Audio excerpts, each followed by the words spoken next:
ಅವ್ರಿಗೆ ನಡಿ ಒಳಗೆ ಏನು ಮಾಡಿ ನೋಡು ಅಂತ ಕರ್ಕೊಂಡು ನೋಡ್ತಾನ ಎಲ್ಲ ಕಲಿಶ ಮತ್ತೆ ಮೆಣಸಿನ್ಕಾಯಿ ಇಟ್ಟ ಕಳವೆ ಎಣ್ಣೆ ಹಾಕ್ಯಾರ ಎಲ್ಲ ಮಾಡ್ಯಾರ. ಏನು ಮಾಡಿದ್ದೀರ ಅಂದ್ರೆ ಒಲಿ ಗುಂಡ ಹಚ್ಚಿದ್ದೀರಿ ಅಲ್ಲ ಏನಿನ ಡಿಗ್ರಿ ಬೆಂಕಿ ಹಚ್ಚಲಿ ಅಡ್ಯಾಗ ಹೋಗಿ ಡಿಗ್ರಿ ಬೆಂಕಿ ಹಚ್ಚಲಿ ಅಂತ ಅಕ್ಕಿ ಅಂದ್ರು ಅಲ್ಲ ಬರ್ದಿ ಅಂತ ಸುತ್ತಾಂಡ ಹೊಲಿಬೇಕಂತ ಈಗಿಗೆ ಅಲ್ಲಿ ಹೊಲಿ ಗುರಿ ಅಂತದ ಅಷ್ಟು ಜ್ಞಾನ ಇಲ್ಲ ಈಕಿ ಎದೊಳಗೆ ತಲೆನಾಗ ಅಂದ್ರೆ ನಾನು ಭಾಳ ಸಾಲಿ ಕಲ್ತೀನಿ ನನ್ನಷ್ಟು ಯಾರು ಸಾಲಿ ಕಲ್ತೀನಿ ಅನ್ನೋ ಗರ್ವದೊಳಗ ಈಗ ಏನಾಗ್ಯಾರ ಅಂದ್ರೆ ತಲೆನಾಗ್ಬಿಟ್ಟ. ನಾವು ಒಂದೊಂದು ವಿಷಯದೊಳಗ ನಾವು ಮುಗಿದೀವಂದ್ರ ಏನಾಗ್ತಾವಂದ್ರ ಇಲ್ಲಿ ಒಂದೊಂದು ಅನರ್ಥಗಳ ಆಗ್ತಿರ್ತಾವ. ನಾವು ಇಂಥವೆಲ್ಲ ಬಿಟ್ಟು ನಾವು ಏನ್ ಮಾಡ್ಬೇಕಂದ್ರ ನಮ್ಮ ಮನಸ್ಸನ್ನ ಎಲ್ಲಿ ತಲೆಯನ್ನು ಮಾಡ್ಬೇಕಂದ್ರ ಸದ್ಗುರು ಶಿವನ ನಾಮಸ್ಮರಣೆಯನ್ನು ಮಾಡೋದ್ರಿಂದ ತಲೆನ ಆಗ್ಬೇಕು. ಅವಾಗ ನಮ್ಮ ಮನಸ್ಸನ್ನು ಏನಾಗ್ತದಂದ್ರ ಶುಚಿ ಆಗ್ತದ. ಅವ್ರ ಧ್ಯಾನವನ್ನ ಮಾಡ್ಬೇಕು, ಅವರ ನಾಮವನ್ನ ನೆನೆಸಬೇಕು. ನಾವು ಅದನ್ನ ಬಿಟ್ಟು ನಾವು ಈ ಅಹಂಕಾರದೊಳಗಾಗ್ಲಿ ಕ್ರೋಧದೊಳಗಾಗ್ಲಿ ತೊಡಗಿದೀವಂದ್ರ ಈ ಅನರ್ಥಗಳು ಆಗ್ತಿರ್ತಾವ. ಇಲ್ಲಿ ಏನಾಗ್ತಂದ್ರ ಆ ಖುಷಿಯನ್ನ 50,000 ರೂಪಾಯಿ ಪೆಂಡಿ ಅವರೇ ಉದಿತಾರ್ರಿ. ಅವಾಗ ತಾಯಿ ಬಂದು ನೋಡಿದ್ರು. ನೋಡಿ ಅದಕ್ಕೆ ಏನು ಮಾಡಿದ್ರು ಅಂದ್ರೆ ಬಹಳ ಸಿಟ್ಟು ಬಂತು, ಕ್ರೋಧಾಕಾರ ಆದ್ರು. ಅಲ್ಲೇ ಇದ್ದಂತ ಉದಿಗೋಳಿಯನ್ನು ತಗೊಂಡು ಖುಷಿನ ನೆತ್ತಿ ಮೇಲೆ ಹಾಕಿಬಿಟ್ಳು. 50,000 ರೂಪಾಯಿ ಹಾಳು ಮಾಡೈತನ್ನು ಒಂದೇ ತಲೆ ಆಗೋತಕ್ಕಿಗೆ ಹಿಂಗ ಹೊಡೆದ್ರೆ ಏನಾಗತ್ತ ಅನ್ನೋದು ಅಂದ್ರ ನಮ್ಮ ಬುದ್ಧಿ ನಾವು ಏನ್ ಮನಸ್ಸು ಕ್ರೋಧಾಕಾರ ಅಂತಂದ್ರೆ ಬುದ್ಧಿ ಹತೋಟಿಯನ್ನ ಕಳ್ಕೊತೈತಿ. ಯಾವಾಗಲೂ ಪಟ ಮಾತಾಡೋದು ಸಿಟ್ಟಿಗೆ ಬರೋದು ಮಾಡಾಕತ್ತೀವಂದ್ರ ಬುದ್ಧಿ ನಮ್ಮ ಸೀಮಿತದೊಳಗೆ ಇರಂಗಿಲ್ಲ. ಯಾವಾಗಲೂ ನಾವು ಆದಷ್ಟು ಶಾಂತ ರೀತಿಯಿಂದ ಇರಾಕ ಕಲ್ಕೋಬೇಕು. ಅಂದ್ರೆ ಜೀವನವನ್ನ ಸರಾಗವಾಗಿ ಸಾಗ್ಸಾಕ್ ಬರ್ತದ. ಇದೀಗ ಏನ್ ಮಾಡಿರಂದ್ರ ಖುಷಿ ಹೊಡೆದು ಬಿಟ್ಟು ಅದು ಕೂಸ ಚೆನ್ನಾಗಿ ಸತ್ತು ಬಿದ್ದು ಬಿಡ್ತದೆ. ಅದು ಗಂಡ ಜಳಕ ಮಾಡಿ ಬಡಬಡದಾಗಿದೆ ದೊಡ್ಡ ಸನ್ನಿವೇಶ. ಅವ ಬಂದ ಕಡಿದ್ದ ಬಂದು ನೋಡ್ತಾನ ರಗತಾಗ್ಬಿಟ್ಟದೆಲ್ಲ. ಅಮ್ಮ ಕೂಸ ಏನು ಮಾಡಿ ಹಿಂಗ್ಯಾಕಾತು ಅಂತ ಕೇಳಿ ನಾವು ಏನಿಲ್ರಿ ನೀವು ದುಡ್ಕೊಂಡು ಬಂದಿದ್ದೀವಿ ಸಾಗಂತೆ 50,000 ರೂಪಾಯಿ ಇದು ಮನೆ ಆಗೋದು ಬಿಟ್ಟು ಒಂದು ಸಿಟ್ಟು ಬಂತು, ಒಂದು ಹೆಗ ಬಳಿದೆ ಸತ್ತು ಬಿಡ್ತು ಅಂದ್ರೆ ಅವಾಗ ಅವ್ನು ಸಿಟ್ಟು ಬಂತು. ಅಲ್ಲ ಒಂದು ವರ್ಷ ದುಡಿದಿದ್ದ 50,000 ರೂಪಾಯಿ ಬಂದದ, ಇನ್ನೊಂದು ವರ್ಷ ಹೋಗಿದ್ದೆ ಮತ್ತೆ 50,000 ರೂಪಾಯಿ ಬರ್ತಿತ್ತು. ಈ ಖುಷಿಗೆ ಹಿಂಗೆ ಮಾಡಿ ಅದನ್ನ ಮುಗಿಸಿಬಿಟ್ಟಿಕತಿ. ಅದನ್ನ ಕೂಸ ಬರ್ತಾನೆ ನಮ್ಗೆ ಅಂದ ಅವನಿಗೆ ಸಿಟ್ಟು ಬರ್ತೀವಿ ಅಷ್ಟೇ ಬಿಡಿ. ನಾವು ಅವ ಏನ್ ಮಾಡ್ಯಾರ ಅದ ಉದ್ಯೋಗಗಳಿಗೆ ಅಕ್ಕಿ ನೆತ್ತಿ ಮೇಲೆ 4-5 ಹೆಗ ಹಾಕ್ಬಿಟ್ಟವ. ಅಕ್ಕಿ ಕಲಾಸ ಅಂದ್ರ ನಾ ಇದ್ರ ತಾತ್ಪರ್ಯ ಏನ್ ಹೇಳೋದಂದ್ರ ಒಂದು ಕ್ಷಣದ ಸಿಟ್ಟು ಮನುಷ್ಯನ ಮನತನವನ್ನೇ ಸ್ಮಶಾನ ಮಾಡ್ತೇವೆ. ಅವ ನನ್ನ ಹೆಂಡತಿ ನನ್ನ ಮಗ ಸತ್ತ ನಂತರ ನಾಳೆ ಯಾಕಿಲ್ಲತ್ತೆ ಅವ ಏನ್ ಮಾಡಿದಂದ್ರ ಮುಳ್ಳು ಹಾಕೊಂಡು ಅವನು ಸತ್ಬಿಟ್ಟ. ಏನಾಯ್ತು? ಒಂದು ಕ್ಷಣದ ಕೋಪ ಅಂದ್ರೇನು? ಉತ್ತಮೆ ಕ್ಷಣಿಕ ಕೋಪ, ಮಧ್ಯಮೆ ವಿಘಟಿಕ, ಅಧೋಮೆ ಅಹೋರಾತ್ರಿ, ಪಾಪಿಷ್ಟಂ ಮರಣಾಂತಕಂ. ಅಂದ್ರೇನು? ಉತ್ತಮಗ ಒಂದ ಕ್ಷಣ ಹೋಗಿರ್ತದ ನೋಡಿ, ಆ ಒಂದು ಕ್ಷಣ ಕೋಪ ಬಂದು ಹೋಗ್ಬಿಡ್ತದ. ಇನ್ನ ಮಧ್ಯಮೆ ಅಂದ್ರೆ ದ್ವಿಘಟಿಕ ಅಂದ್ರೆ 2 ತಾಸು ಇರ್ತದ ಶಿಫ್ಟ್. ಆ 2 ತಾಸು ಆದ ನಂತರ ಅವನಿಗೂ ಅದು ಹೋಗ್ಬಿಡ್ತದ. ಇನ್ನ ಅಧೋಮೆ ಅಹೋರಾತ್ರಿ ಇದು ಹೆಂಗಿರ್ತದ? ಅಸಮ ಅಂದ್ರ ಚಾದರ್ ಹೊತ್ಕೊಂಡು ಬೆಳತನ ಕರಿ ಹಾಕ್ತಿರ್ತದೆ. ಇದಕ್ಕ ಬೆಳತನ ಇರ್ತದ ಸಿಟ್ಟು ಅಹೋರಾತ್ರಿ. ಇನ್ನ ಪಾಪಿಷ್ಟಂ ಮರಣಾಂತಕಂ ಇದು ಸಾಯುವವರೆಗೂ ಇದು ಸಿಟ್ಟಿನೊಳಗ ಸಾಯ್ತದ.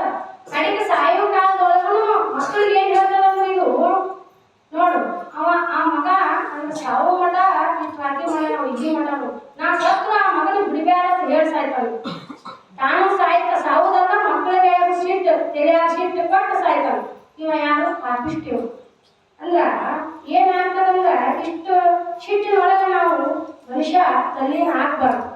ಹೆಂಗಂದ್ರ ಶ್ರೇಷ್ಠವಾದ ಮಾನವ ಜನ್ಮದಲ್ಲಿ ಹುಟ್ಟಿ ಏನೇನು ಪಡೆದೆ ಸವಿಯ ನುಂಡಿ ಸಂಸಾರದೊಳಗ ಗರಿಕೆ ಮಾಡು ಅಬ್ಬರದಾಗ ಹತ್ತಿದ್ದಲ್ಲೋ ನಿನಗೊಂದು ರೋಗ ಅದು ಯಮನು ಹಾಕುವ ಹಗ್ಗ. ಆ ಯಮನು ಹಗ್ಗ ಹಾಕುವುದರೊಳಗಾಗಿ ಶ್ರೇಷ್ಠ ಗುರುವಿನನ್ನು ಕೂಡಿ ನಿನ್ನೊಳಗಿರುವಂತ ಪರಮಾತ್ಮನನ್ನು ನೀ ತಿಳಿದು ಮುಕ್ತನಾಗೋ. ಶಿವಯೋಗಿ ಸಿದ್ಧ ಆನಂದ ಮೂರ್ತಿಯೇ ಆ ಶ್ರೇಷ್ಠ ಗುರುವಾಗಿರುವನು. ಶಿವಯೋಗಿ ಸಿದ್ಧ ಆನಂದ ಮೂರ್ತಿಯೇ ಆ ಶ್ರೇಷ್ಠ ಗುರುವಾಗಿರುವನು. ಅಂದ್ರೇನು? ಇಲ್ಲಿ ನಾವು ಏನ್ ಮಾಡ್ಬೇಕಂದ್ರ ಈ ಪಾಪ ಕೋಪದೊಳಗ ನಾವು ಬಿದ್ದೀವಂದ್ರೆ ನಮ್ಮನ್ನ ಕರೆಯಾಕ ಯಮ ಬರ್ತಾನ. ಇದೆಲ್ಲ ಬಿಟ್ಟು ನಾವು ಪುಣ್ಯ ಪರೋಪಕಾರ ದಾನ ಧರ್ಮವನ್ನು ಮಾಡಿದ್ರೆ ಶಿವ ಬರ್ತಾನ ನಮ್ಮನ್ನ ಕರೆಯಾಕ.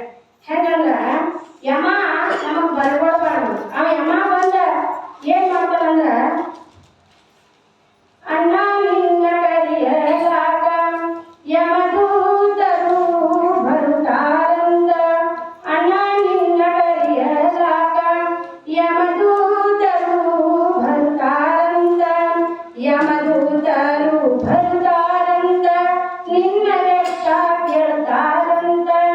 ಯಮದೂತರು ಬರುತ್ತಾರಂತ ನಿನ್ನ ಲೆಕ್ಕ ಕೇಳ್ತಾರಂತ. ಅಣ್ಣ ನಿನ್ನ ಕರೆಯಲಾಗ ಯಮದೂತರು ಬರುತ್ತಾರಂತ.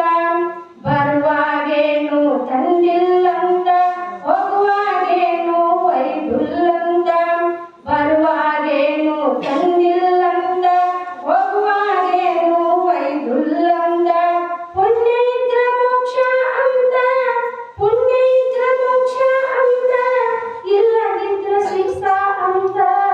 ಅಣ್ಣ ನಿನ್ನ ಕರೆಯಲಾಗ ಯಮದೂತರು ಬರುತ್ತಾರಂತ. ಜಡರಿಗೆ ಇರಿಸಕ ಕೆಡಿಬಾರದಂತ, ಜಗಳ ಗಂಡನ ತಡಿಬಾರದಂತ. ಜಡರಿಗೆ ಇರಿಸಕ ಕೆಡಿಬಾರದಂತ, ಜಗಳ ಗಂಡನ ತಡಿಬಾರದಂತ. ಜಾತಿ ಎತ್ತಿ ಆಡಬಾರದಂತ, ಜಾತಿ ಎತ್ತಿ ಆಡಬಾರದಂತ. ಜಾತಿ ಅಭಿಮಾನ ಪಡಬಾರದಂತ. ಅಣ್ಣ ನಿನ್ನ ಕರೆಯಲಾಗ ಯಮದೂತರು ಬರುತ್ತಾರಂತ. ತಾಯಿ ತಂದಿಗೆ ಬೈಬಾರದಂತ, ಬಾಯಿಗೆ ಬಂದಂಗಾಡಬಾರದಂತ. ತಾಯಿ ತಂದಿಗೆ ಬೈಬಾರದಂತ, ಬಾಯಿಗೆ ಬಂದಂಗಾಡಬಾರದಂತ. ಪಂಚಿಸಿ ಆಸ್ತಿ ಮಾಡಬಾರದಂತ, ಪಂಚಿಸಿ ಆಸ್ತಿ ಮಾಡಬಾರದಂತ. ಲಂಚ ತಿಂದು ನ್ಯಾಯ ಹೇಳಬಾರದಂತ. ಅಣ್ಣ ನಿನ್ನ ಕರೆಯಲಾಗ ಯಮದೂತರು ಬರುತ್ತಾರಂತ. ನಾಣ ಎಂಬುದು ಬಿಡಬೇಕಂತ, ನಾಣ್ಯಾರೆಂಬುದು ತಿಳಿಬೇಕಂತ. ನಾಣ ಎಂಬುದು ಬಿಡಬೇಕಂತ, ನಾಣ್ಯಾರೆಂಬುದು ತಿಳಿಬೇಕಂತ. ನೀನೇ ಬಸವ ಅನ್ನಬೇಕಂತ, ನೀನೇ ಬಸವ ಅನ್ನಬೇಕಂತ. ಅಣ್ಣ ನಿನ್ನ ಕರೆಯಲಾಗ ಯಮದೂತರು ಬರುತ್ತಾರಂತ. ಅಣ್ಣ ನಿನ್ನ ಕರೆಯಲಾಗ ಯಮದೂತರು ಬರುತ್ತಾರಂತ. ನೋಡಿ, ಯಮದೂತರು ಒಂದು ದಿನ ನಾವು ಪಾಪ ಕರ್ಮವನ್ನ ಮಾಡಿದೀವಿ ಅಂದ್ರೆ ನಮ್ಮನ್ನ ತಗೊಂಡು ಹೋಗಾಕ ಯಮನ ಬರ್ತಾನ.